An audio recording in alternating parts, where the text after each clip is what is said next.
বরিশালে নির্বাচনী জনসভায় আজ বক্তব্য রাখবেন জামায়াতের আমির ডাক্তার শফিকুর রহমান। সেখানে আছেন সহকর্মী কাউসার হোসেন, যোগ দেব তার সাথে। কাউসার, জানাবেন যে সমাবেশ ঘিরে প্রস্তুতি কেমন দেখছেন, নিরাপত্তা ব্যবস্থা কতটা, নেতাকর্মীরা এরই মধ্যে সমাবেশ স্থলে আসতে শুরু করেছেন কিনা? শাফিন, জামাতের আমির দক্ষিণ অঞ্চলের আছে প্রথম নির্বাচনী জনসভা এবং এটি বরিশাল ৪ আসনে এই জনসভার আয়োজন করা হয়েছে, যেটি একেবারেই নদী বেষ্টিত এবং এই উপজেলার সাথে কিন্তু সড়ক পথে কোনো যোগাযোগ নেই। আমাদের যেটা জানানো হয়েছে যে হেলিকপ্টার যোগে জামাতের আমির এখানে আসবেন এবং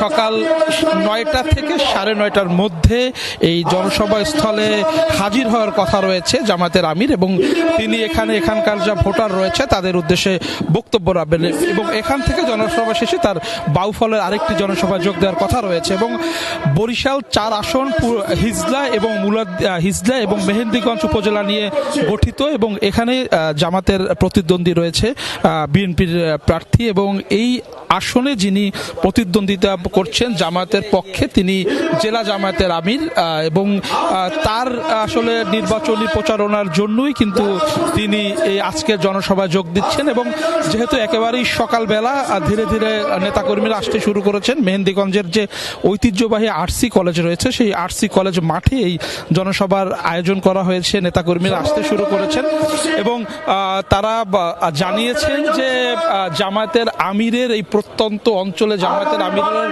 আজকের যে জনসভা সেটি আগামী ১২ তারিখের যে নির্বাচন সেই নির্বাচনে ইতিবাচক প্রভাব ফেলবে। শাফিন। কাউসার, ধন্যবাদ আপনাকে। নিশ্চয়ই এ বিষয়ে আরো বিস্তারিত জানবো পরবর্তীতে আপনার কাছে।